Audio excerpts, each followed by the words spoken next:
Hi hello എല്ലാവർക്കും നമസ്കാരം.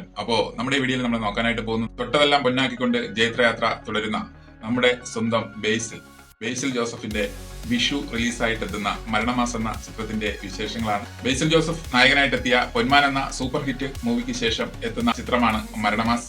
ബേസിൽ Joseph ഈ ചിത്രത്തിൽ ഒരു വ്യത്യസ്തമായ ലുക്കിലാണ് എത്തുന്നത്. അപ്പോൾ ഈ ചിത്രത്തിന്റെ ഫസ്റ്റ് ലുക്ക് പോസ്റ്റർ കുറച്ച് ദിവസങ്ങൾക്ക് മുമ്പ് തന്നെ റിലീസ് ആയിട്ടുണ്ടായിരുന്നു.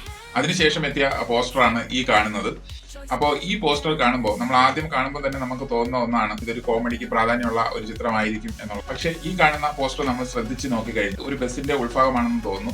അവിടെ ഇവരെല്ലാവരും ചിരിച്ച് എന്റർടൈൻമെന്റ് ചെയ്ത് നിൽക്കുന്ന രീതിയിലാണ് നമുക്ക് ഫസ്റ്റിൽ ഈ പോസ്റ്റർ കാണുമ്പോൾ നമുക്ക് മനസ്സിലാകുന്നത്. പക്ഷേ നമ്മൾ ശ്രദ്ധിച്ച് ഈ പോസ്റ്ററിലേക്ക് നോക്കിക്കഴിഞ്ഞാൽ ഇവരുടെ കാലിന്റെ അടിഭാഗത്തായിട്ട് അകത്തേക്കായിട്ട് ഒരു മനുഷ്യൻ കിടക്കുന്നതായിട്ട് നമുക്ക് കാണാൻ കഴിയും. ഒരു കൈ പുറത്തേക്ക് തള്ളി നിൽപ്പുണ്ട്.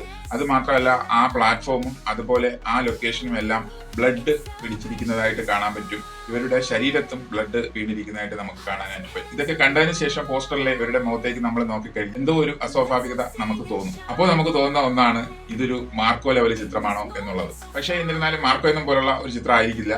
എനിക്ക് തോന്നുന്നത് അത് ഒരു കോമഡി സിറ്റുവേഷനിൽ ഉള്ള എന്തെങ്കിലും ഒരു സീനായി. പക്ഷെ നമ്മൾ അത് ശ്രദ്ധിച്ച് നോക്കുമ്പോൾ നമുക്കൊരു ഭീതിജനകമായിട്ടുള്ള ഒരു സിറ്റുവേഷൻ ആയിട്ട് തോന്നുന്നുണ്ട്. ഓക്കെ, എന്തായിരുന്നാലും അത് തിയേറ്ററിൽ എത്തുമ്പോഴേക്കും നമുക്ക് കൂടുതലായിട്ട് മനസ്സിലാക്കാനായിട്ട് കഴിയും. ഈ ചിത്രത്തിൽ ബേസിൽ ജോസഫിന് പുറമെ രാജേഷ് മാധവൻ, സിജു സണ്ണി, പുളിയനം പൗലോസ്, സുരേഷ് കൃഷ്ണ, ബാബു ആന്റണി, അനിഷ്മ അനിൽകുമാർ എന്നിവരൊക്കെ പ്രധാന കഥാപാത്രങ്ങളായി എത്തുന്നുണ്ട്.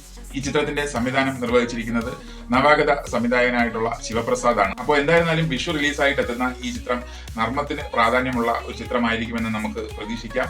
അപ്പോൾ ഈ ചിത്രത്തിന്റെ കൂടുതൽ വിശേഷങ്ങളുമായി വരും ദിവസങ്ങളിൽ നമുക്ക് കാണാം. Okay, thank you, by.